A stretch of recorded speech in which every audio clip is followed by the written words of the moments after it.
Eu queria dizer que essa aula é uma aula que eu gostaria que fosse o máximo possível interativa com vocês. Fiquem à vontade de levantar a mão em qualquer momento para eu abrir o microfone, para vocês conversarem. A gente tem muita gente aqui já que se juntou a essa aula, mas eu acho que dá para todo mundo falar. É claro que esse assunto é um assunto muito extenso, né, inteligência artificial generativa, mas eu acredito que a gente consiga andar bastante hoje. Vocês vão sair daqui, eu acredito, com um conhecimento diferente do que vocês entraram, que esse é o objetivo do GPM, né? Trazer realmente conhecimento de valor. A maneira que vocês entraram aqui tem que ser a maneira, vocês têm que sair dessa aula de maneira diferente, aprendendo a pensar nisso tudo. Para vocês entenderem um pouco a minha primeiro contato com inteligência artificial, de fato, né, essa inteligência artificial que agora já está no mainstream, todo mundo fala, foi em 2015, e em 2019 eu fiz minha primeira machine learning, que resultou na minha dissertação de mestrado. Foi uma criação de uma machine learning. Então, trabalho com isso faz bastante tempo já, e hoje eu incorporo isso. Na empresa que eu trabalho, eu incorporo tecnologias em saúde. Meu objetivo, né, como diretor executivo da empresa que eu trabalho, é incorporar essas tecnologias dentro da jornada do paciente, tá? Aí eu vou falar um pouco sobre como eu acho que vocês devam abordar essas tecnologias, como utilizar, e a gente vai mostrar exemplos reais, porque eu acho que isso é o mais interessante. Outro dia eu até abri uma caixinha no Instagram perguntando, falei assim, olha, se você pudesse ter um dia com uma pessoa que trabalha com inteligência artificial, o que você perguntaria? Perguntaram várias coisas para mim, né? Se o médico ia ser substituído, se a inteligência artificial poderia mudar o mundo, se tinha muita alucinação. E aí eu pensei, que pergunta que eu faria se eu pudesse fazer uma pergunta para um profissional que trabalha com inteligência artificial? E eu ia falar para ele o seguinte: me mostra alguma coisa funcionando. A pergunta seria mais até um imperativo, né? Você pode me mostrar alguma coisa funcionando de fato? Eu acho que a gente pode falar bastante sobre inteligência artificial, mas é muito interessante a gente mostrar isso, como funciona, como todos esses equipamentos e essas ferramentas funcionam no dia a dia, tá? Então, vou compartilhar a tela aqui com vocês, e só para guiar um pouco da nossa aula aqui, vou compartilhar. Eu vou começar com um assunto polêmico, mas não é polêmico. Ele parece polêmico, mas não é polêmico. O seguinte, espero que vocês estejam vendo. Deixa eu ver se vocês estão vendo aqui minha tela. Deixa eu abrir só para eu entender se vocês estão vendo minha tela.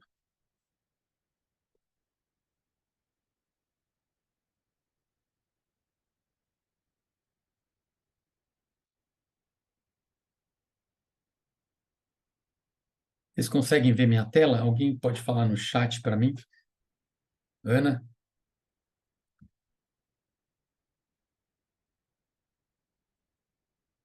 Eu acho que levantou a mão aqui. Guilherme Couto também. Sim, obrigado, Lucas. O Lucas respondeu aqui. Então tá bom. Coloquei essa imagem aí que todo mundo viu. Essa semana que passou, né? É uma imagem do Trump, quando ele levou o tiro, né? E aqui, pessoal, o GPM não tem partido político, tá? Eu também não tenho nenhum partido político aqui pelo menos nessa nossa aula. Mas quando a gente vê um fato desse, o que acontece, né? O que a gente vê na internet, o que as pessoas falam sobre isso? E eu acho que eu vou trazer um pouco disso que aconteceu essa semana para depois tentar entender como a gente olha também as tecnologias que aparecem na medicina e principalmente como a gente tem olhado a inteligência artificial. Tá bom. Eles falando aqui que o chat está desativado do webinar. Pessoal, podem escrever no Q&A, ok? Então, fiquem à vontade, escrevam no Q&A, naquele QEA, tá? Podem escrever ali, fiquem à vontade para se comunicar através de lá comigo, porque o chat está desabilitado. É o seguinte, então, o que acontece? Quando a gente viu essa imagem, né, essa semana, Trump levando um tiro, o que a gente via muito na internet, nas notícias, né? Como a gente aborda essa novidade, como o mundo aborda uma novidade. E o que eu vi, né? Eu acho que vocês também devem ter visto. Foi um monte de gente falando um monte de coisa. Primeiro que foi a esquerda. Outras pessoas falaram que era fake. Outras pessoas disseram ainda que foi igual a facada do Bolsonaro. Ainda vieram outros falaram, não, foi a ultradireita que atirou no Trump. E algumas pessoas já deram opinião, né? O Trump vai ser reeleito. Algumas já, Biden desistiu. Isso tudo em poucos minutos depois do incidente. Pouquíssimos minutos depois do incidente, a gente já via isso na internet. E era o que a maioria de nós comentávamos, né? A gente já tinha uma vontade de dar uma opinião sobre esse assunto. Com a inteligência artificial, quando ela surgiu, também, junto com ela, vieram muitas perguntas igualzinho quando ocorreu quando ocorreu agora esse incidente com o Trump, né? As pessoas falam, vai substituir o médico? Outras, não serve para nada, né? Esses dias, num grupo da minha faculdade de Londrina, eu ouvi vários médicos falando ali que poderia... você precisa saber programar para mexer com inteligência artificial. Outros que a inteligência artificial vai salvar a humanidade. Algumas pessoas ainda acham que isso tudo é fake, que não existe, né?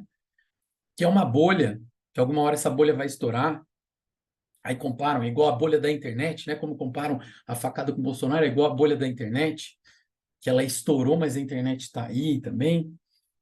E ainda tem os mais desastrosos, que falam que vai acabar com o mundo. Então, a proposta aqui é assim, olha, peraí, vamos lá. A gente, médicos e profissionais de saúde, a gente trabalha com corporação tecnológica, com tecnologia toda hora, tá?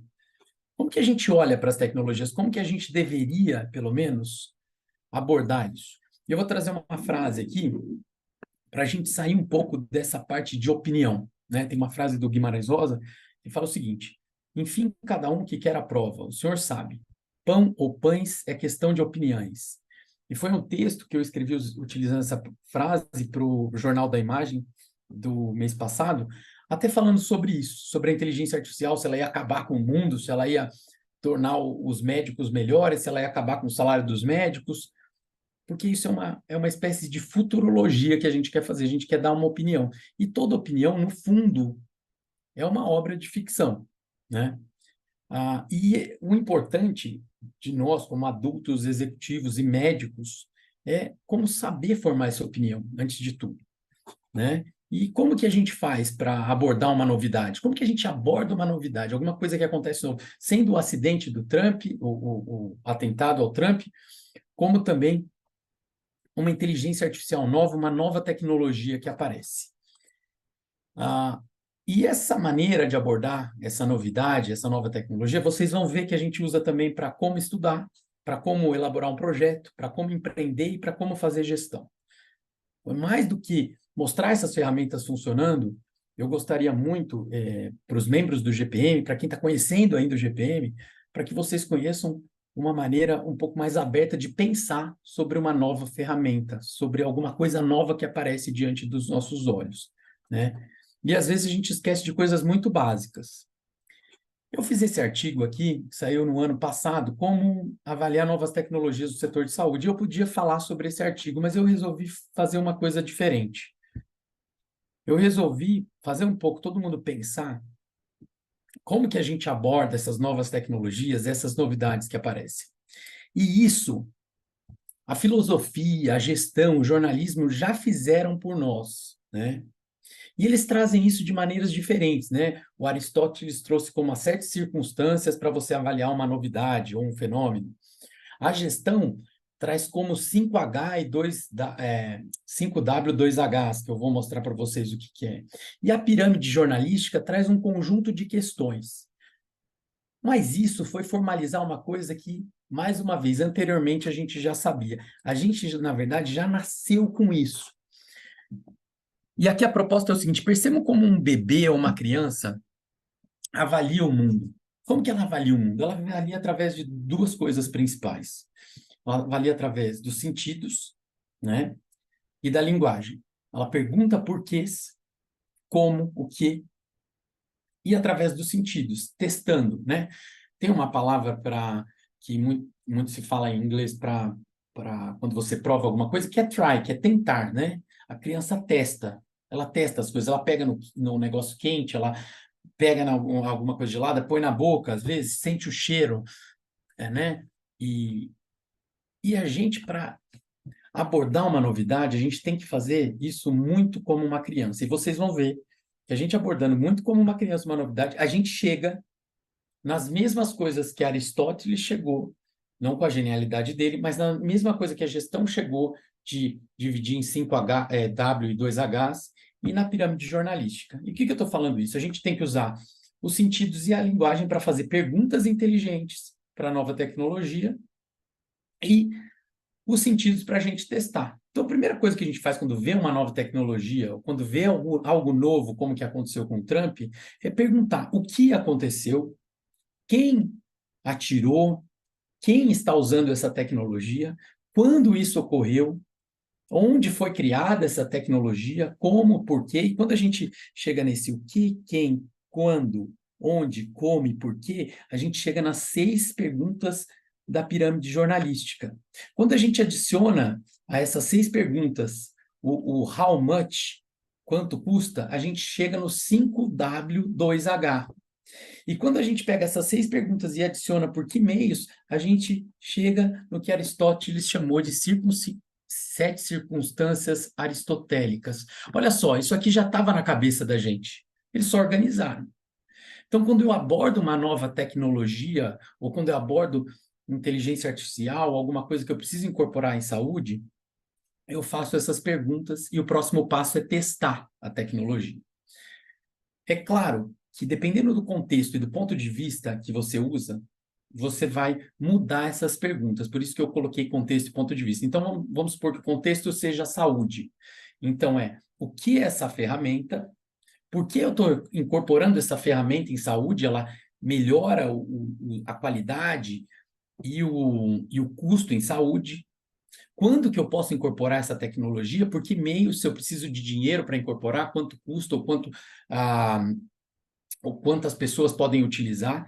Então, na verdade, para abordar essas tecnologias todas, eu faço perguntas antes de sair julgando, de vai acabar o mundo, a ferramenta artificial, a inteligência artificial vai substituir o médico ou não.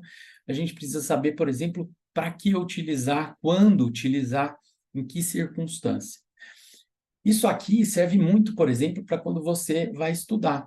Quem estuda muito sem saber, né, e a gente da parte da saúde estuda bastante, vocês podem ver que os livros são organizados por tópicos que respondem essas perguntas. O que, por exemplo, o que é a doença, né? Qual é essa doença que você está estudando?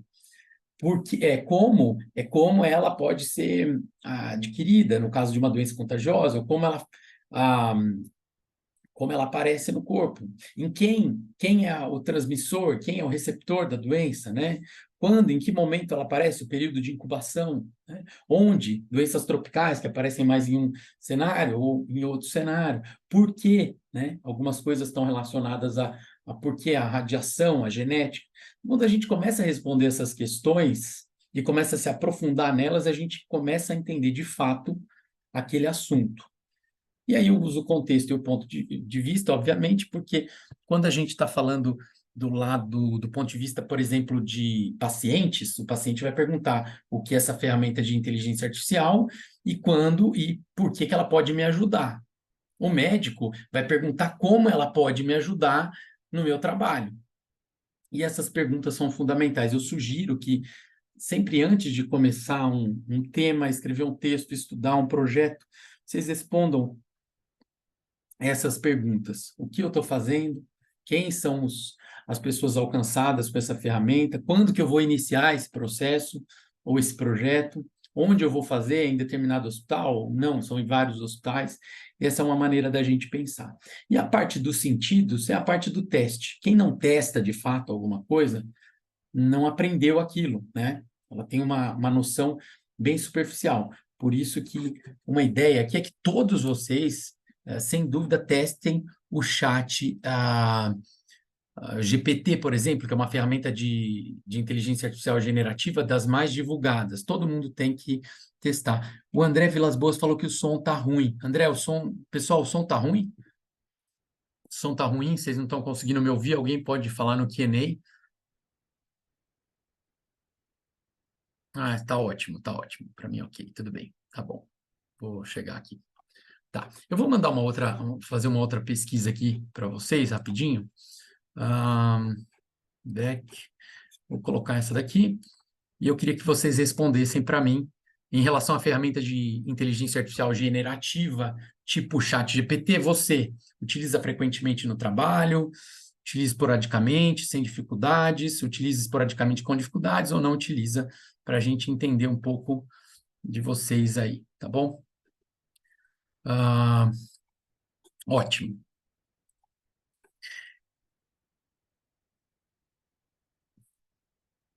Então, aqui, o que são ferramentas de inteligência artificial, né? O que é inteligência artificial? E aqui é uma parte importante.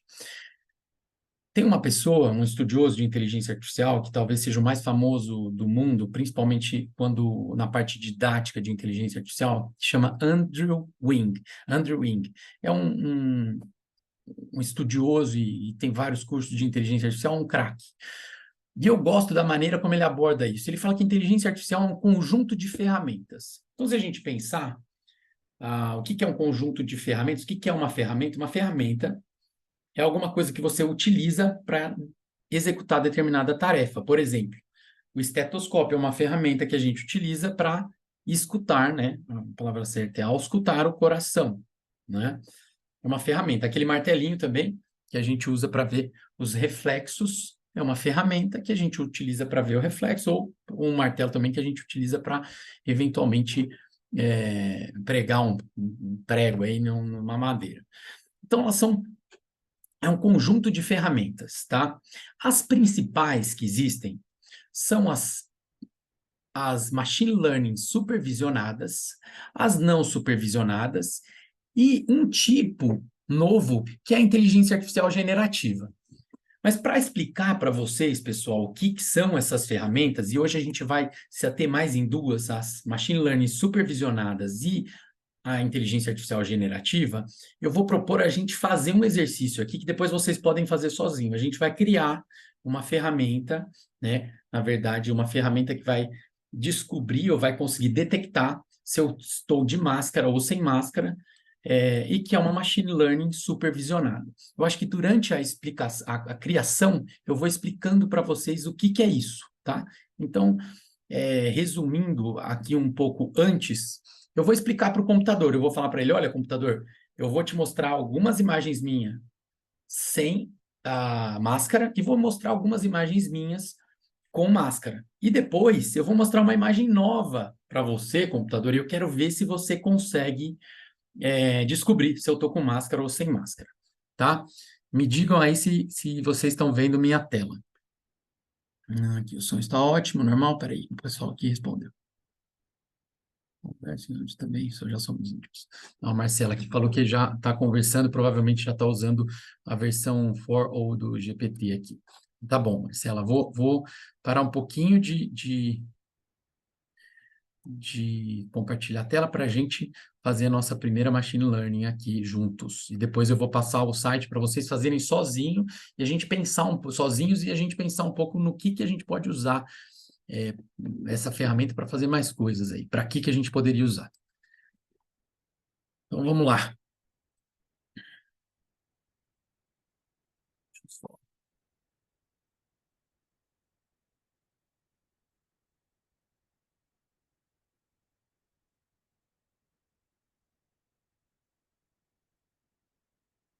Pessoal, todo mundo está vendo aqui minha tela que está escrito Teachable Machine, máquina de ensinar, estão vendo aqui?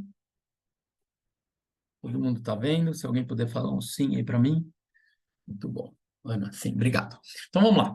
Então, primeiro é o seguinte, como eu disse, a gente vai treinar essa máquina, né, o computador, E esse tipo de treinamento chama Machine Learning supervisionada, tá? A Machine Learning supervisionada é uma maneira de você treinar um sistema, um algoritmo, ensinando o algoritmo o que cada elemento que você vai mostrar para ele representa, tá? Então, agora, por exemplo, eu vou mostrar para ele as minhas fotos com máscara, com aquela máscara que a gente usa para se proteger aí do Covid e de outras doenças transmissíveis pelo ar, e as minhas fotos sem máscara, tá? O que eu fiz agora? Eu coloquei etiquetas aqui, vocês estão vendo essas etiquetas, né? Eu coloquei etiquetas para o sistema. Fotos com máscara e fotos sem máscara. Eu poderia utilizar minha câmera, mas como eu já estou utilizando aqui, eu vou fazer isso através de um upload, tá? Eu vou subir algumas fotos para esse computador. Então, eu peguei aqui fotos minha com máscara. Eu tirei antes da nossa aula aqui. Então, eu vou subir um monte de foto minha com máscara. Vocês estão conseguindo ver as fotinhas aqui? Minhas fotos com máscara? Acho que estão, né? Estão conseguindo. Ótimo. Beleza. Então, vou subir minhas fotos com máscara para esse sistema. Então, primeiro, o que eu fiz? Eu peguei uma base, um banco de dados, que tinha as fotos minhas com máscara e mostrei para o computador. Próximo passo. Vou adicionar fotos minhas sem máscara. Fotos sem máscara. Só a título de curiosidade, que existem vários nomes para isso aqui é o meu banco de dados de treinamento. É o que eu vou fazer o treinamento. Então, aqui eu adicionei várias fotos com máscara e várias fotos sem máscara. Agora, o que eu vou fazer? Eu vou passar isso por um algoritmo de inteligência artificial, para ele transformar isso numa machine learning supervisionada. Então, eu vou treinar o modelo. Treinando o modelo. Então, estou preparando os dados e estou treinando o modelo, tá? Pronto, o modelo... Opa, tá bom. Eu treinei o modelo treinado. Vocês teriam uma ideia do que é esse modelo? Se eu for exportar esse modelo para algum lugar, para mexer em outro computador ou em outro sistema com ele, esse modelo é um modelo computacional. Isso aqui é linguagem computacional, tá? Mas o que a gente vai fazer? Ao invés de eu utilizar... Deixa eu só subir aqui. De eu utilizar a linguagem computacional, a gente costuma chamar isso de low code. Eu não preciso usar tanta linguagem computacional para mostrar para vocês como funciona, mas por trás disso tem linguagem computacional, tem programação por trás, tá bom?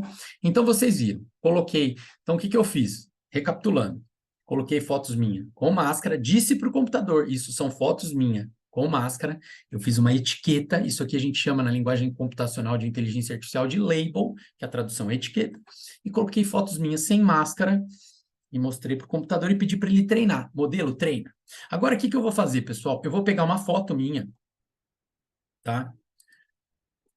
E não pode ser das fotos que eu já mandei, tem que ser uma foto diferente daquelas que eu mandei, e vou subir para o computador. Vou ver o que ele fala sobre ela. Olha, eu subi uma foto sem máscara. Vamos ver se o computador consegue adivinhar, e adivinhar não é a palavra certa, se ele consegue predizer se essa foto minha está com máscara ou sem máscara. Aí, quando eu venho aqui para baixo, olha só, com 100% de probabilidade, ele consegue me dar o output, a saída, a resposta que essa foto minha está sem máscara. E eu vou mostrar para vocês agora, eu colocando uma foto com máscara aqui para ele, e ele também consegue saber que a minha foto está com máscara. Tá? Então, esse é um modelo treinado. Inclusive, eu posso exportar isso, posso colocar fotos novas aqui, né? Se eu achar uma foto, eventualmente, na internet de alguma pessoa, eu posso subir para esse modelo. E quanto mais eu treinar esse modelo com mais imagens diferentes, melhor vai ser. Porque a gente não sabe exatamente, e isso é chamado de black box da inteligência artificial, como ele determinou que eu estou com máscara ou sem máscara. Pode ser, eventualmente, porque ele percebeu na tela mais pixels em branco aqui na região central. Por isso que eu precisaria treinar com muitas fotos e esses modelos de uma maneira muito grande para ter assertividade máxima. É que esse modelo é um modelo simples e aqui ele foi treinado de maneira simples. Vocês viram aí que ele acertou em 100% dos casos, tá? Conseguiram ver a machine learning funcionando? Já tinham... Eu queria saber se vocês já tinham visto isso. Alguém pode me mandar aí? Se já tinha treinado uma machine learning de uma maneira tão simples? É claro que não funciona dessa maneira sempre, mas essa é uma maneira de fazer uma machine learning, de mostrar aqui. Caso vocês já tenham visto esse exemplo, me digam aí, eu não tenho visto ainda. O pessoal aqui está falando que nunca viu, eu vou deixar o site para vocês, tá bom? Porque dá para fazer muita coisa aqui. Eu já fiz com os meus filhos, eu tenho gêmeos, né? Um menino e uma menina, e meu filho Felipe, ele mostrou carrinhos, e ele escreveu carro, né? Ele não consegue escrever carrinho ainda, escreveu carro. Minha filha mostrou boneca, escreveu boneca, e aí eles mostram na webcam mesmo. A webcam, o computador já consegue diferenciar o que é, o que não é. É legal vocês treinarem. E ó, o Guilherme já tinha visto. Aqui me perguntando se a ferramenta é gratuita. É gratuita, você pode colocar fotos, você pode colocar bastante coisa, eu passo para vocês, tá bom? Então vamos lá. Vamos voltar um pouco. Vou stop sharing aqui. Por que eu quis mostrar isso para vocês, pessoal? Porque às vezes a gente fala assim, olha, o que é uma machine learning supervisionada? É isso. É quando eu supervisiono, é quando eu falo assim, olha, seu computador, isso aqui é uma foto minha com câmera, com máscara. Olha, computador, isso aqui é uma foto minha sem máscara.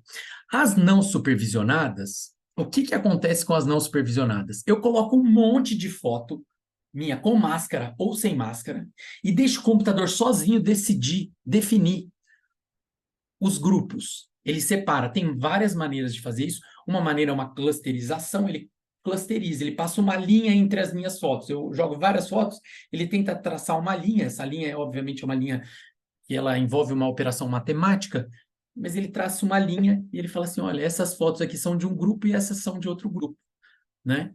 Isso é uma machine learning não supervisionada, quando eu não conto para ele que eu estou com máscara ou sem máscara, tá? E aqui eu queria fazer uma pergunta para vocês. Deixa eu voltar na minha apresentação aqui. E a pergunta é o seguinte, eu queria que vocês falassem para mim o que mais que eu posso utilizar uma machine... Para que mais eu posso utilizar esse sistema de machine learning que eu mostrei? Para que eu poderia utilizar mais? Um sistema de aprendizado supervisionado, que eu tenho um output A, né? Um input A, que é falar para o computador, olha, você tem fotos com máscara e depois fotos sem máscara, e que ele me responde que para que eu poderia utilizar isso? Alguém tem noção para que eu poderia utilizar? A Milena já passou aí para o pessoal, mas eu vou pegar aqui. Exames de imagem, a Natália falou. Legal, exames de imagem. Boa, exames de imagem. Tem mais alguém que quer dar alguma identificação? Ó, aqui, o Guilherme também falou, início de casos de câncer em raio-x, né?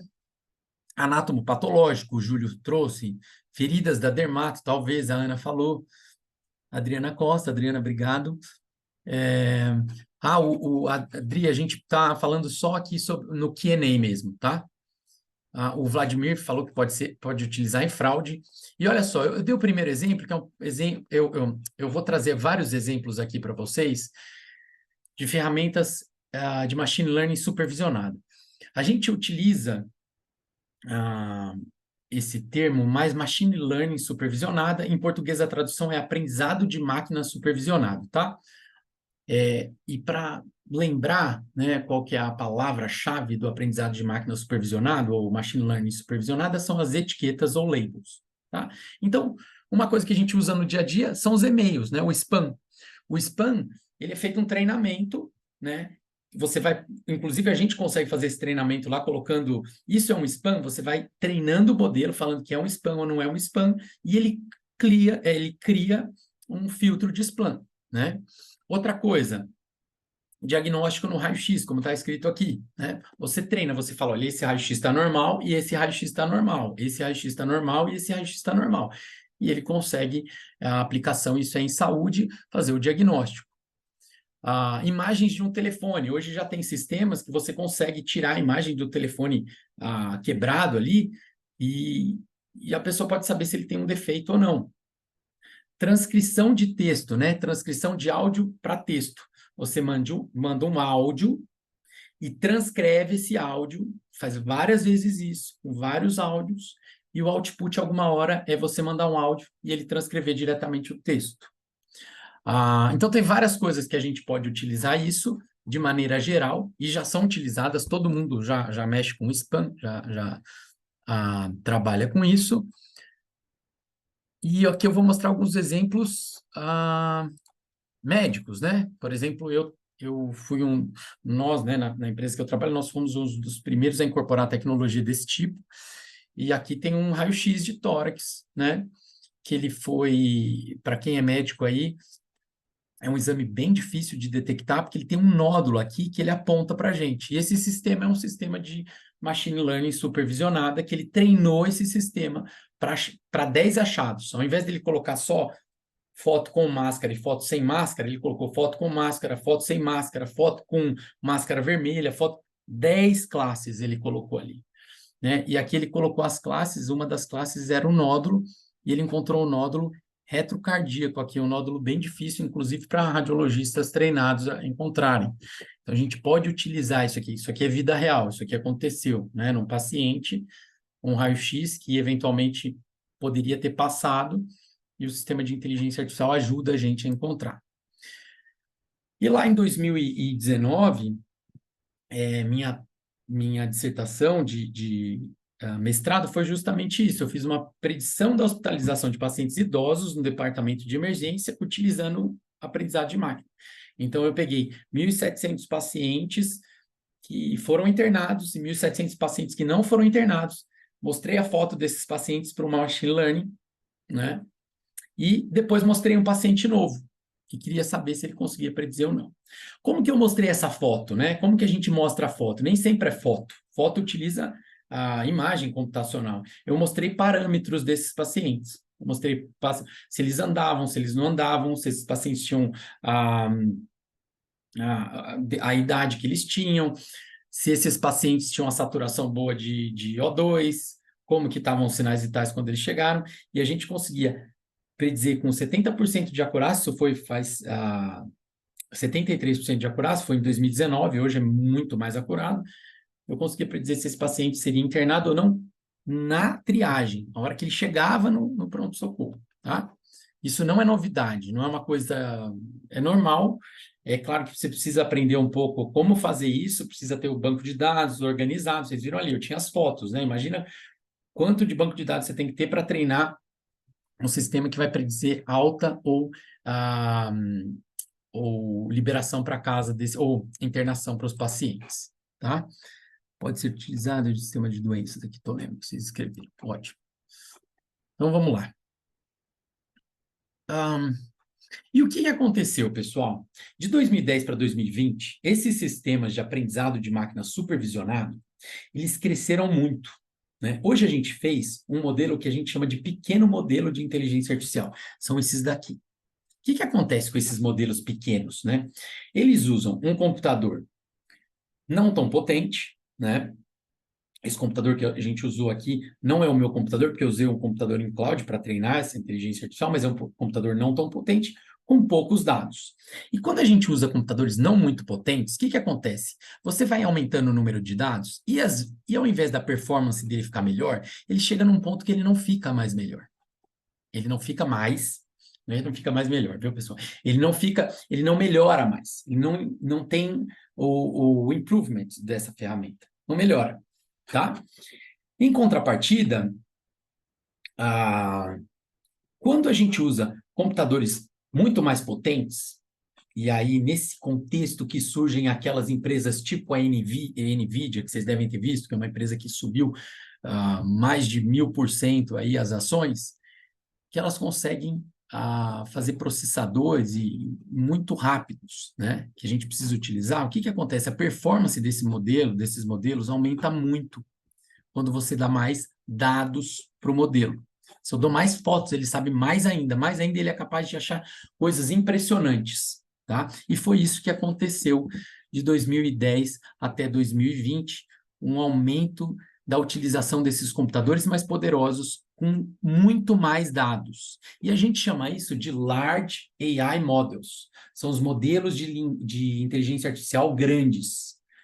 Um desses modelos é o ChatGPT, que a gente chama de LLM, é Large Language Models, que são modelos de linguagem grande. É um tipo de inteligência artificial que, inclusive, é a inteligência artificial de linguagem, porque o ChatGPT ele escreve ali, né? Hoje ele está fazendo mais coisas, mas basicamente no início ele era um modelo de linguagem, e por isso, graças a essas machine learning supervisionadas do início ali, que hoje a gente tem os modelos de AI generativa. Então, tudo saiu das machine learning supervisionadas. Vocês vão ver até que uma explicação que eu vou dar da inteligência artificial generativa, ela passa pela machine learning supervisionada.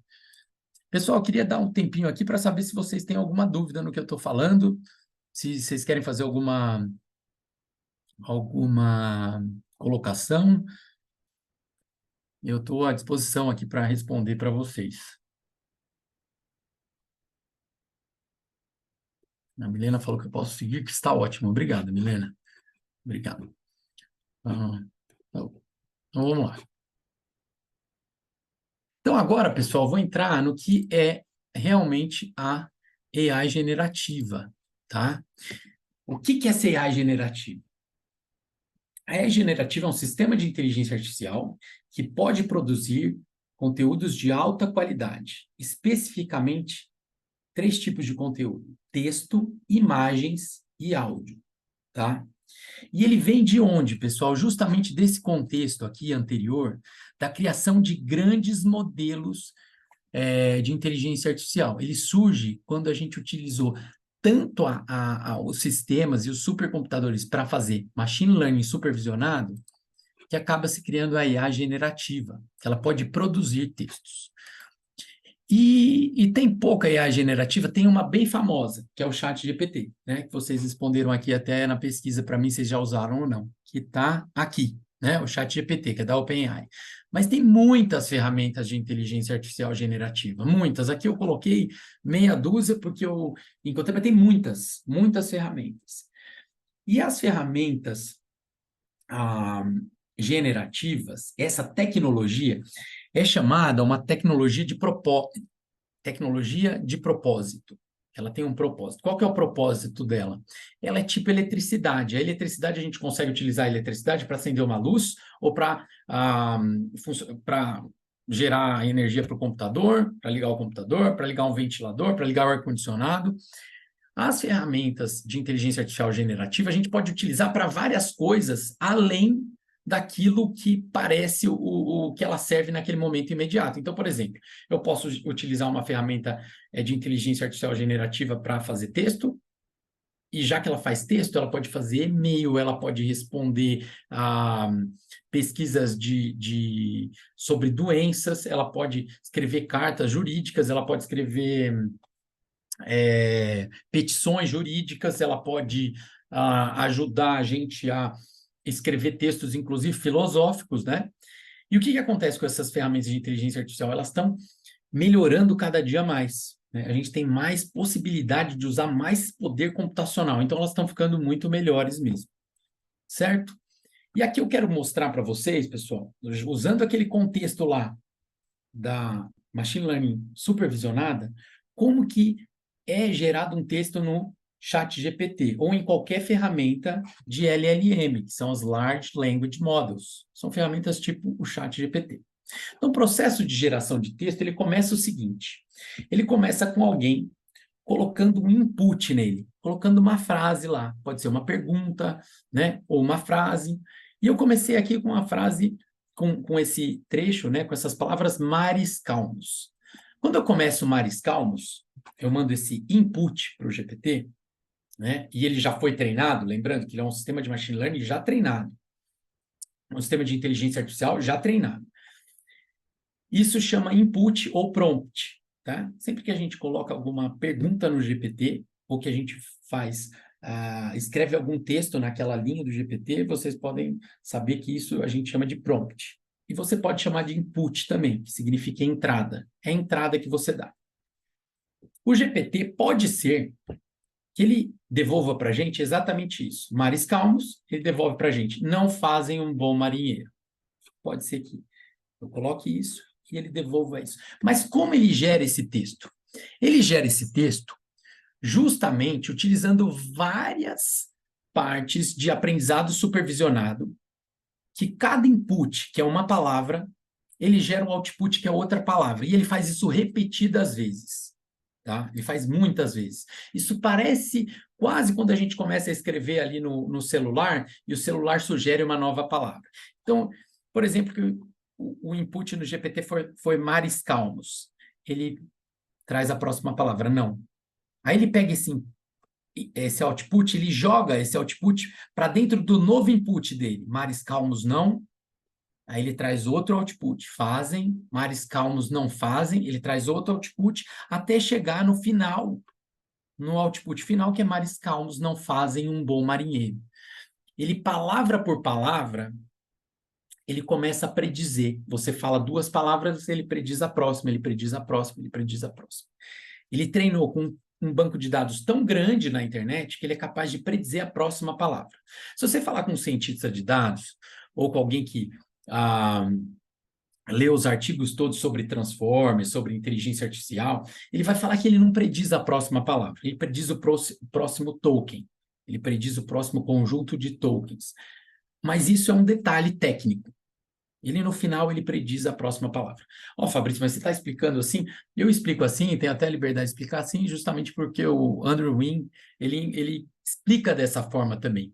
Eu me sinto livre para explicar dessa maneira, porque não é a maneira super técnica, porque é claro que o GPT não pega palavra por palavra, ele pega conjunto de letras, mas no final a gente pode entender que ele pega palavra por palavra. É uma analogia muito boa, e é mais ou menos como ele funciona. Inclusive, o Sam Altman, que é o CEO da OpenAI, ele disse que ele fez o GPT funcionando daquele jeito, que conforme ele vai escrevendo, vão aparecendo as palavras, e ele não espera ele escrever o texto inteiro e joga para a gente, justamente para parecer que ele está pensando durante o processamento, né? Todos vocês já viram, quando a gente pede alguma coisa para o GPT, ele vai processando a coisa.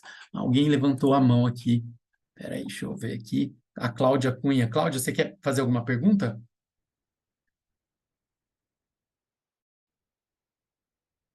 Espera aí. Cláudia, fica à vontade para escrever no Q&A ali, sabe? Sua pergunta, caso você tenha, tá bom? Pessoal, até aqui ficou alguma dúvida de como mais ou menos o GPT funciona? E essas ferramentas de LLM funcionam? Deixa eu ver se a Cláudia está tranquilo, tudo ok. Agora,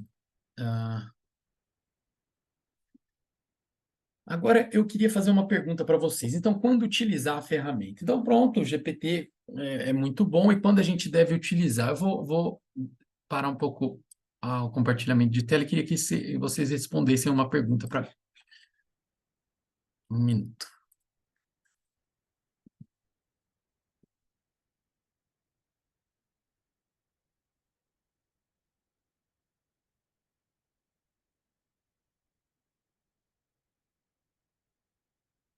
Pessoal, aqui, interessante, a pesquisa que eu fiz sobre o uso do GPT, olha só, 40% das pessoas utiliza frequentemente no trabalho, em outras atividades, 32% utiliza esporadicamente sem dificuldades, 17% utilizam com dificuldades esporadicamente e 10% não utilizam. Pessoal que não utiliza, utilizem o GPT, entrem lá, é fácil de entrar.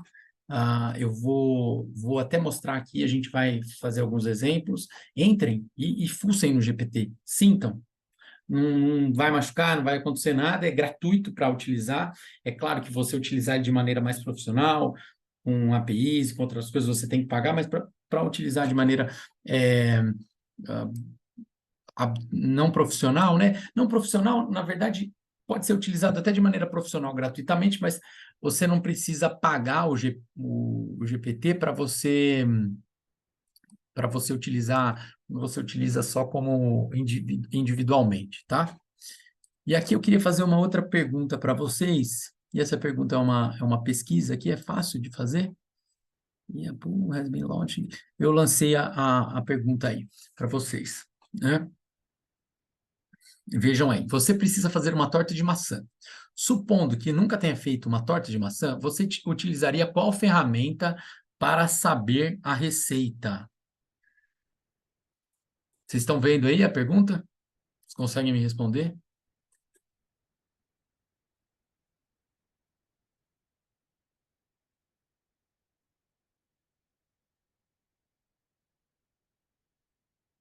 Espera aí.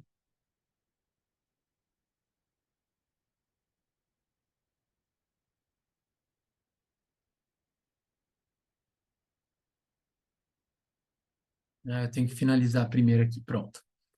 Vou lançar. Pronto, pessoal. Tá aí. A pergunta da torta de maçã. Respondam para mim, por favor, o que que vocês acham. Ah, não, o André tá, apareceu aí, pessoal.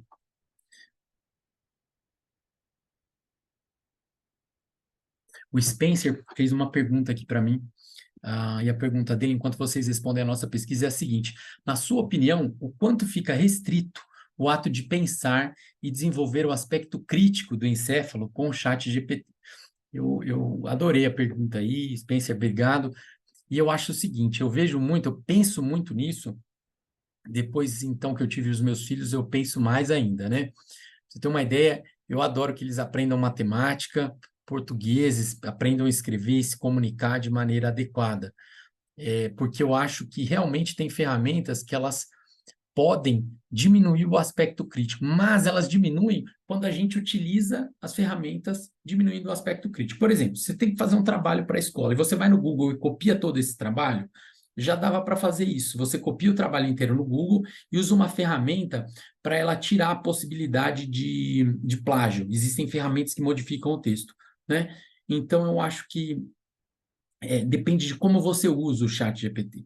Eu gosto de utilizar o chat GPT como uma ferramenta de apoio ao que eu estou fazendo, e nunca que vai substituir o meu pensamento. Né? E tem um problema aí, o GPT é treinado como um modelo de linguagem. Né? E muita gente fala que o GPT alucina, né? E muitos cientistas de dados que usam esse termo alucinação. Eu não gosto muito, porque na verdade não é alucinação. O que o GPT faz, ele pega um modelo que ele foi treinado e ele replica aquele modelo. Se eu conversar muito com o Spencer aqui, que ele está falando comigo, se eu conversar muito, eventualmente eu consigo entender mais ou menos como você pensa, o seu modelo de pensamento. Mas não significa que eu sei tudo o que você sabe. E o GPT pegou a base dele, a base de treinamento dele são os dados da internet abertos. Né? Então, ele vai dar aquelas respostas segundo aqueles dados. Bom, eu acho que tem que saber utilizar o chat GPT, tem que fazer boas perguntas para o chat GPT. Se você fizer dessa forma, utilizar essas ferramentas de maneira crítica, eu acho que elas não diminuem a nossa criatividade. Porém, você começar a ser substituído por isso, deixar tudo ser pensado, primeiro, você vai virar uma pessoa mediana, né, ou medíocre, porque o conhecimento do GPT ele é baseado no conhecimento total é, do mundo. Né? E outra coisa, você não vai conseguir colocar o aspecto humano dessa relação, porque esse aspecto humano não foi ainda colocado em voga. Né? Embora tenham alguns artigos que falam que o GPT é mais empático que um médico, isso não funciona tanto assim, né? É claro que a gente tem que pensar se às vezes a gente está sendo um pouco empático com os pacientes, mas não funciona dessa maneira. Eu acho, então, que é possível usar o GPT sem perder a parte de desenvolvimento crítico, porque você usa ele como um aliado, e não como o seu, é, a sua primeira pessoa, né? Então aqui, vamos lá, eu vou parar a pesquisa, pessoal, porque 78% das pessoas já responderam. Olha só, a pergunta é a seguinte: você precisa fazer uma torta de maçã. Supondo que você nunca tenha feito uma torta de maçã, você utilizaria qual ferramenta para saber a receita? Então, 6% responderam que o livro de receitas. 74% responderam que o Google. E 21% responderam que o GPT. Isso aqui não tem resposta certa ou errada. Mas eu utilizaria o Google. Por quê? Porque o Google, ele ou Google, ou Yahoo, ou livro de receitas, que ele tem lá a torta de maçã, né, eventualmente. E aí eu vou fazer uma outra pergunta aqui, essa outra pergunta, respondam rápido também. Você precisa fazer uma torta de maçã com infusão de café. Qual ferramenta você utilizaria?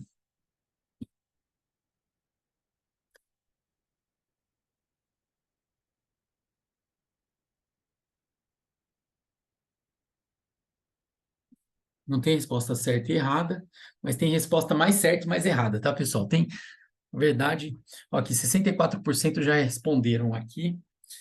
E aqui também está ganhando o Google.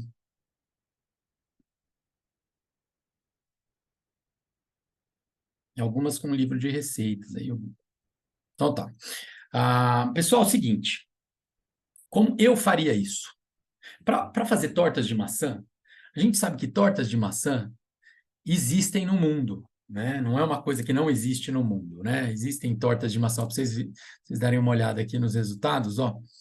67% respondeu que utilizaria o Google para fazer uma torta de maçã com infusão de café e 30% uma torta de maçã com infusão de café utilizaria o GPT. Ah, o que eu faria, pessoal? Eu utilizaria o GPT para fazer uma das tortas e o Google para fazer a outra. Por quê?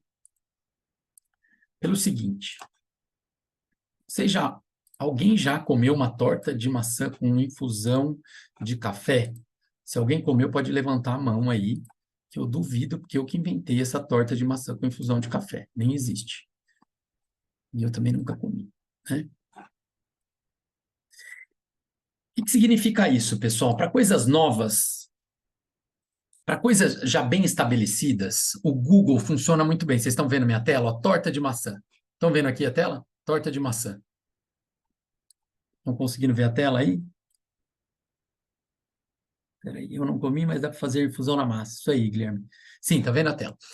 Só que é o seguinte, Guilherme, como essa torta de maçã, ela é uma coisa que existe, né? Que a gente conhece muito, principalmente os americanos aí comem muita torta de maçã. Então, se a gente colocar no Google torta de maçã, vão aparecer muitos. Quando a gente coloca torta de maçã com infusão de café no Google, olha o que acontece, pessoal. Fácil de fazer, torta de maçã incrementada, não sei o quê. E aí eu venho nas receitas. Ele coloca assim, receita para o café da tarde. Torta de maçã no café da manhã. Bolo. Por quê? Porque isso não é habitual. É uma criação minha. Se eu criasse com café e chantilly, eu estou criando ainda mais. Ao contrário disso, e para quem nunca viu o GPT, vocês estão vendo aí a minha tela, o GPT? Conseguem ver? Então tá bom. Ao contrário disso, se eu colocar aqui, faça uma receita de uma torta de maçã com infusão de café, o GPT é uma inteligência artificial generativa. Então, ele vai ser capaz de fazer isso. Não significa que a torta vai ficar boa, mas vocês vão ver que alguma hora aqui ele vai colocar a infusão de café, né? Eu vou até dar um contra, vou escrever café aqui. Olha ali, aqui está uma deliciosa torta com infusão de café, meia xícara de café forte e frio. Adicione o café e o suco de limão e misture bem. Então, ele nos dá essa receita de torta. Se eu pedir uma receita de torta de maçã, aqui, receita, né? Faça uma receita de torta de maçã. Ele também vai fazer, pessoal. Ele também vai fazer uma receita de torta de maçã. Qual que é o problema? Essa receita também foi gerada por predições, pela próxima palavra. Então, ela não vai ficar, muito provavelmente, tão boa como uma receita já validada, como a receita de um livro de receitas ou como uma receita do Google. Entenderam? Então, tem horas que a gente deve usar o que a gente chama de web search, tipo Google, Yahoo. Tem horas que a gente tem que usar os sistemas de inteligência artificial generativa. Isso vai depender, é claro, da nossa experiência em utilizar esses sistemas e como eles funcionam. Como eu sei que isso aqui é um sistema, o GPT é um sistema que funciona por geração, é generativo, ele gera a próxima palavra. Uma torta de maçã, ele pode eventualmente fazer até uma mudança que eu não queira. Então, é melhor eu pegar uma torta de maçã tipo dessas do Google mesmo, bonitinhas aqui, ó. Como eu já vi as do Google aqui, olha só, eu tenho algumas, inclusive essa daqui tem avaliações, né, da torta de maçã. É melhor. Por que que eu estou dizendo isso, pessoal? Porque tomem cuidado na hora de vocês utilizarem isso com, por exemplo, doenças simples, que todo mundo sabe tratar, né? É melhor você pegar alguém que já seja respaldado, alguém que tenha um livro de receitas, ou um artigo na internet que você saiba o que você está procurando, com pessoas que sabem escrever aquilo de maneira adequada, né? Não é normalmente a gente tem a imagem da Dona Palmirinha lá fazendo as receitas?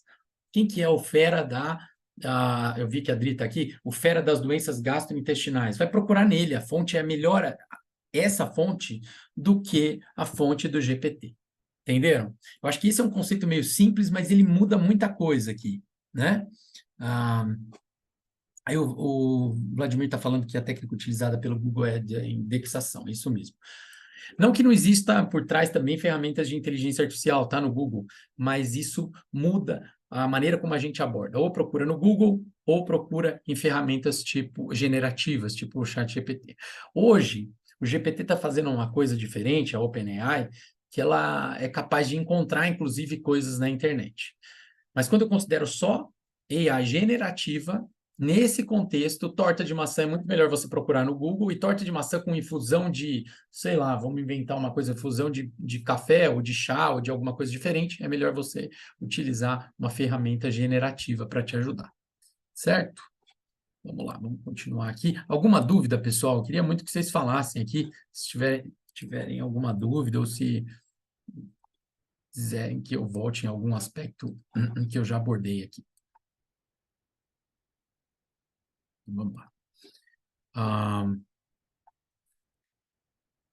Agora, pessoal, vamos falar um pouquinho dos números da inteligência artificial generativa, o que ela representa para a humanidade, tá? Esses números aqui são baseados em pesquisas da McKinsey, do Goldman Sachs e da própria OpenAI. A gente vê aqui o número de menções de analistas do S&P 500, que são as 500 principais ações e empresas da Bolsa dos Estados Unidos, e a gente vê que eles estavam mencionando um pouco a inteligência artificial e a partir do último quarto de 2022 isso explode. Por que que isso explode? Por causa justamente da OpenAI, né? Foi aqui em novembro que aparece a OpenAI. E o que que isso vai representar no mundo, pessoal, essa inteligência artificial generativa? Tem uma estimativa que ela vai adicionar ao mundo 2,6 a 4,4 trilhões de dólares anualmente à economia. Então, isso é fato, ela vai adicionar muito dinheiro à economia. Ela vai aumentar, inclusive, o PIB, né? Essa sigla GDP, Gross Domestic Product, que significa PIB, Produto Interno Bruto, em 7% nos próximos 10 anos. Então, essa ferramenta ela vai abalar o mundo, ela já está abalando a maneira como a gente trabalha. E ela vai impactar em até 10% das tarefas de 80% dos trabalhadores. Então, assim, 80% das pessoas vão ser impactadas pelo GPT e como ele funciona, né? Hoje, onde eu trabalho, a gente já é impactado por isso. Muitas vezes até pessoas nem sabem que são impactadas, mas elas são impactadas e isso acontece, tá? Isso é um fato e esses números são importantes. Para vocês terem uma ideia, 4,4 trilhões anualmente na economia é o PIB do Brasil, tá? E agora, uma coisa que muita gente pergunta para mim também, e na última conversa que eu tive com alguns médicos, eu vou até lançar outra pesquisa aí para vocês. Deixa eu dar uma enter aqui. Que é se vocês sabem programar. Se alguém sabe programar, e aqui eu quero conversar um pouco sobre vocês, se é necessário programar ou não para mexer com inteligência artificial.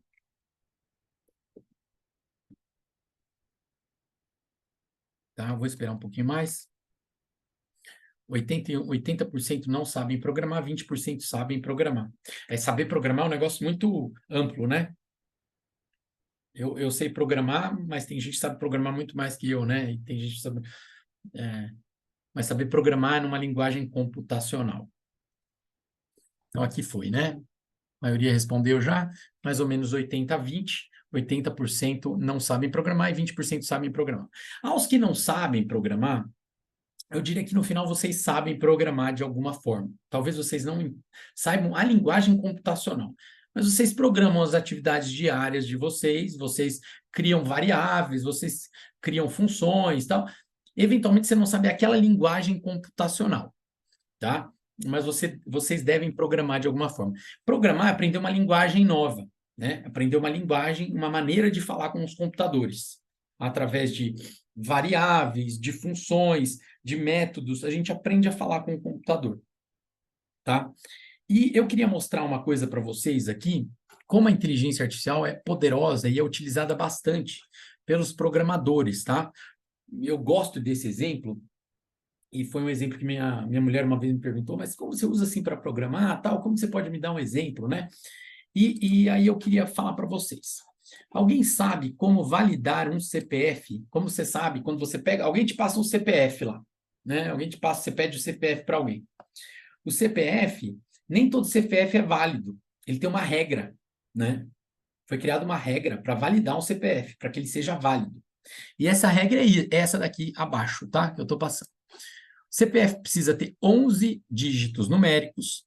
Todos os dígitos não podem ser iguais. Se eles forem iguais, eles são considerados inválidos. Ele precisa ter dígitos verificadores. E existe uma maneira de você calcular os dígitos. Essa maneira você tem que, vou falar não toda, tá? Mas você tem que multiplicar os 9 primeiros dígitos do CPF por números decrescentes de 10 a 2 e somar os resultados. Multiplique a soma por 10 e encontre o resto da divisão do resultado por 11. Dá para a gente fazer isso manualmente. Se alguém passar o CPF aqui, a gente pode fazer isso calculando manualmente. A gente consegue utilizar a linguagem computacional para fazer isso com mais presteza, mais rapidamente. E o que a gente consegue fazer mais legal ainda, pessoal? A gente consegue utilizar o GPT para ele criar, olha só, crie um validador de CPF na linguagem Python. Linguagem Python é uma linguagem de programação, tá? Linguagem Python. Pronto, pedi para ele criar aqui, tá? E ele criou para mim, ele escreveu um código aqui em Python para eu criar o CPF. Olha só. Estão vendo aqui? Todo mundo está vendo? Alguém programa em Python aqui ou não? Tá? Olha só, ele criou ele criou isso aqui, para quem não sabe, é uma função, aqui ele criou um condicional, uma outra função, uma variável, e ele cria isso aqui em Python. Será que funciona isso aqui? Eu vou copiar isso aqui.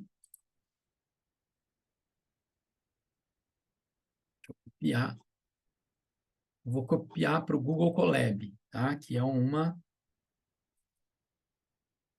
Opa, deixa eu passar aqui minha tela. Vocês não estão me vendo aí, estão vendo minha tela. Share screen. Então, olha, eu não fiz nada, pessoal. Né? Eu podia ter programado isso aqui, ia demorar um tempinho para programar. Então, eu peguei tudo que ele escreveu lá e eu colei no Google Colab, que é uma plataforma que consegue ler essa linguagem de programação. Ela entende, porque não é todo mundo que entende linguagem de programação, ela entende. E olha o que eu vou fazer. Eu vou pegar aqui e vou colocar o meu CPF aqui. Vou rodar primeiro esse código, e depois eu vou colocar o meu CPF. 218. Alguém digita um CPF aí para mim no Q&A também. 508.428/33. Olha só, então eu pedi para o GPT criar um código para mim em Python para validar o CPF. Caso apareça aqui embaixo falso, é que esse CPF é inválido. Caso apareça verdadeiro, true, é que ele é verdadeiro, tá? Que ele está validado. Eu coloquei o meu CPF, ele colocou true, graças a Deus, porque era para aparecer verdadeiro. Agora, a Simone também colocou, eu não vou falar o nome, eu não devia ter falado o seu nome. Vou pegar o seu CPF aqui, Simone. Aqui, ó, o seu CPF. Não sei se é o seu, tá? O seu CPF é verdadeiro. Agora, olha só, Simone, que engraçado. Se eu mudar um númerozinho do seu CPF, ele fica falso. Estão vendo aqui? e fica falso. Então, eu acabei de criar um programa validador de CPF em quantos segundos aqui que a gente está falando? Em 2 minutos, que eu coloquei no GPT para fazer esse validador, ele criou para mim. Tá? Imagino que os programadores usam isso aqui no dia a dia para corrigir programa, para melhorar os códigos, para achar falha em código. Por exemplo, olha só, pessoal, se eu pegar aqui nesse código e tirar alguma coisa daqui e jogar no GPT, ele me ajuda a corrigir esse código, tá? Agora, qual que é o detalhe? Como ele é uma linguagem generativa, se eu abrir outro texto aqui e pedir para ele criar um validador de CPF usando Python, muito provável que a próxima criação seja alguma coisa diferente da anterior que ele criou. Porque ele também cria os códigos usando inteligência artificial generativa. Essa, inclusive, é diferente, olha só. Ele coloca aqui testes CPFs, né? Aqui a gente nem tem isso aqui no código. E os dois vão funcionar. É só a gente usar o Google Colab e os dois vão funcionar, tá? Por que eu quis mostrar esse exemplo para vocês, pessoal? Eu vou responder já, Natália, para vocês verem a potência disso aqui. Ele criou um programa na hora aqui para a gente, né? Criou um programa validador de CPF, que a gente demoraria muito tempo. E a gente pode validar vários CPFs aqui, tá? Eu vou responder algumas perguntas aqui. Aqui o Guilherme Couto falou assim, mas lembre que não adianta só pegar e colar o código do chat, se a gente não sabe o que cada linha faz, não é possível dar na manutenção. Guilherme, concordo 100%, tá? Com você. Isso é um exemplo da potência do chat GPT, o que ele faz, tá? Por isso que eu perguntei se vocês sabiam programar ou não, né? Inclusive, as pessoas não sabem nem abrir o Google Colab, às vezes, né? Não mexem com isso. Eu quis mostrar aqui a potência disso para um programador. A potência disso para alguém que sabe já um pouco programar, como ele melhora, como ele fica melhor, tá? Tem muita falha mesmo, concordo, do mesmo jeito que tem as falhas também na linguagem natural. A Natália perguntou se na versão paga do chat GPT teria como fazer esse teste de validação do CPF dentro do próprio GPT sem ir para o Google Colab. Na verdade, Natália, aqui está aberto o GPT, provavelmente se eu colocar 218.508.428.33 é um CPF válido, válido. Vamos ver se ele fala isso para mim. É um teste que eu estou fazendo agora. Ele vai fazer ele faz, ó, vamos ver, ele fez uma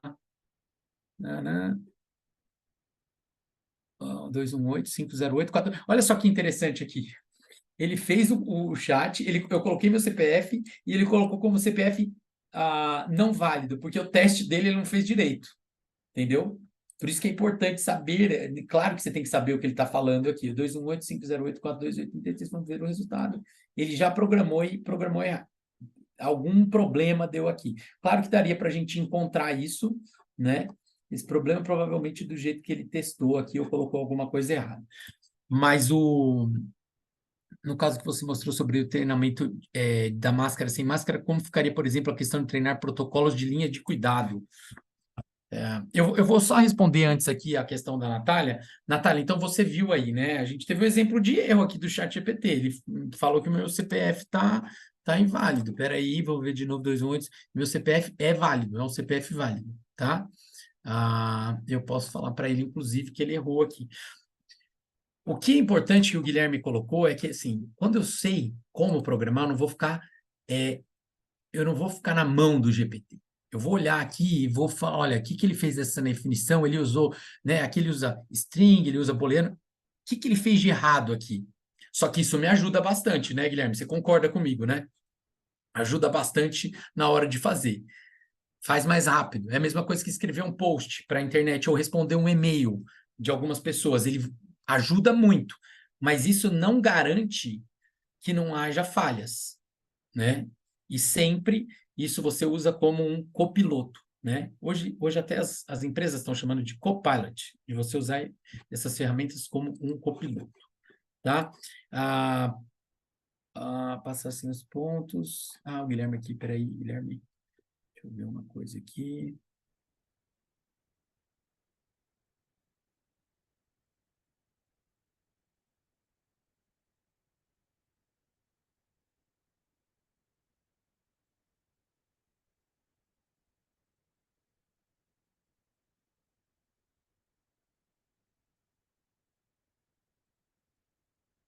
Guilherme, não é mesmo, é alguma coisa, porque uma coisa que a gente precisa ler aqui melhor para saber o que ele não está considerando aqui. Mas, de qualquer forma, e eu posso depois até usar isso aqui, vou testar esse comando todo. De qualquer forma, o que acontece, né? O que a gente está vendo aqui, e até é importante. O GPT, ele não é um banco de dados, tá? Não é um banco de dados, não tem um banco de dados dentro do GPT. Não tem. O banco de dados, o GPT tem um modelo, tá? Que tem gente que pergunta assim, qual o tamanho do banco de dados do GPT? Claro que o GPT tem um banco de dados para funcionar, eventualmente, mas ele não tem um banco de dados com todos os dados da internet dentro dele, tá? Ele tem um modelo matemático, um modelo de inteligência artificial que dá para a gente a probabilidade da próxima palavra, até num código, que ele treinou com códigos de internet, tá bom? Então aqui, pessoal, eu mostrei para vocês um exemplo de uma machine learning, que alguém me perguntou mais alguma coisa aqui. No caso que você mostrou o treinamento da máscara e sem máscara, como ficaria exemplo de treinar protocolos de linha de cuidado? Aí, Luísa, o que é importante também? Você determinar o que você quer fazer. Como que você quer saber dessas linhas de cuidado? Você consegue etiquetar alguma parte dessa linha de cuidado, né? Muitas vezes a gente confunde a ferramenta. A gente usa um martelo para serrar a parede e usa o serrote para martelar. Às vezes o que você precisa é uma ferramenta, por exemplo, para linha de cuidado, para protocolar a linha de cuidado, tem umas ferramentas chamadas BPM, Business Project Management, que são ferramentas do tipo a Visage, que elas servem para linhas de cuidado, tá? Para linhas de cuidado. Mas eu não sei se foi essa a sua pergunta, mas elas servem para isso. Pessoal, é isso. A gente está. Nós são 9 horas aqui. Já eu queria falar, vou finalizar aqui para vocês, falando um pouco do porquê que a gente deve incorporar as ferramentas de inteligência artificial. E aqui é para todo médico e gestor de saúde, eu acho que é fundamental saber. Pessoal, a gente tem uma inflação médica que ela está beirando os 20% ao ano. E a gente tem uma inflação no nosso bolso, que é o IPCA, que ou qualquer inflação que a gente perceba no nosso bolso, principalmente classe média e classe média alta, que ela, no máximo, ela chega a 10%. Então, o que acontece? A gente tem uma inflação médica, muitos economistas também não gostam desse termo, eles usam variação do custo médico hospitalar de 20%, e a inflação no nosso bolso, ou seja, os reajustes salariais que são feitos eventualmente pelo IPCA, em torno de 10%, ou seja, alguma hora a gente não vai conseguir pagar pela nossa saúde. Então, a gente precisa, sim, incorporar tecnologias, melhorar processos para pagar pelo sistema de saúde. Esse é o mote, porque é um mote que a gente precisa entregar qualidade com custo controlado para o sistema de saúde. Por isso que a gente incorpora a tecnologia. Né? Pessoal, espero que vocês tenham gostado da aula. Isso aqui não encerra o assunto. A gente poderia ficar falando aí de inteligência artificial, né, muito tempo. Como eu disse, eu estudo isso desde 2015. Né? Incorporar sistemas de inteligência artificial é um assunto também demorado, porque ele exige muita coisa, mas às vezes a gente tem que voltar para aquilo ali, para as perguntas básicas. Tem alguma coisa que eu acho que tem que ficar dessa aula toda? É assim, perguntar que problema aquela tecnologia resolve, o que ela faz, por que você está usando essa tecnologia, como ela funciona, e testar, fazer um pouco igual criança, testar essas tecnologias, abrir o site, testar uma vez, testar outra, ver os erros. Você vê, né, o Guilherme aqui, que ele deve usar bastante com programador, e eu também utilizo bastante, tem bastante problema com essas ferramentas de inteligência artificial, do mesmo jeito que tem no Google. Mas quando você sabe os problemas, você também sabe contornar esses problemas, né? O que é fato? É fato também que o médico ele passa 70% do tempo dele das consultas ou olhando para o computador ou pegando e fazendo coisas burocráticas. Se a gente tiver alguma ferramenta que melhore isso, a nossa relação médico-paciente fica mais preservada, fica melhor, tá? Então, é fato que a gente deve pensar nisso tudo. Eu vou pedir, Ana, para você, fazendo o favor, me mandar aqui pelo chat, mandar aqui no Q&A os links nossos do nosso Mastermind, que vai acontecer em agosto. Pessoal, a gente está selecionando de 30 a 40 pessoas para participar do Mastermind. Hoje a gente tem mais de 1.025 médicos que estão na nossa rede, mas próxima, que é o nosso grupo de WhatsApp, para formar um grupo de estudo conosco. Esse grupo de estudo ele dura 6 meses, né? São ciclos de 6 meses que a gente fala sobre inovação, gestão, finanças e tecnologia. E a gente faz 2 encontros presenciais, normalmente são no Varanda, num restaurante bem legal aqui em São Paulo, e 3 encontros online. Quem tiver interesse em participar, eu vou deixar o site aqui para vocês poderem entrar. Eu queria que a Ana me mandasse aqui o site. Espera aí, eu vou pegar aqui para todos e vou deixar no chat para vocês entrarem. Um minutinho, eu já deixo já no chat. Quem tiver interesse em participar, a gente já tem mais que 100 pessoas inscritas. A gente vai ter que selecionar essas pessoas, mas é muito bom que tenha bastante gente, porque a gente pode conversar e o nosso propósito não é deixar ninguém de fora, né? Mas é claro que a gente não consegue fazer um grupo enorme para tanta gente e para a gente poder se conhecer de fato, conversar, trocar ideia. Isso é fundamental. Deixa eu mandar no chat aqui para vocês. Vejam se vocês recebem aí para participar do Mastermind, que vai começar em agosto. Espero que vocês tenham gostado da aula. Eu vi que não tem mais nenhuma dúvida aqui. Obrigado pelos elogios aí. Fiquem à vontade também de fazer qualquer comentário para a gente melhorar, porque é isso que a gente precisa, né? De feedbacks para melhorar e para desenvolver mais o que a gente faz aqui no GPM e com os médicos e profissionais de saúde.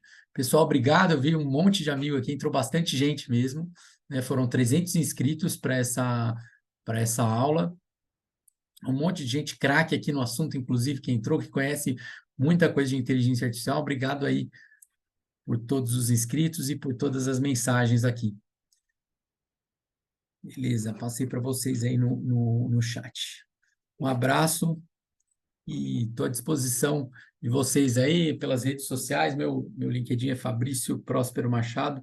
Fiquem à vontade para me conectar. E os que não conhecem o GPM ainda, entrem nos links que a gente vai deixar aqui para vocês conhecerem também. É só procurar também no Instagram, no LinkedIn, que a gente está por lá. Tá bom? Um abraço, pessoal. Boa noite. Boa semana para vocês. Bom final de semana. Tchau, tchau.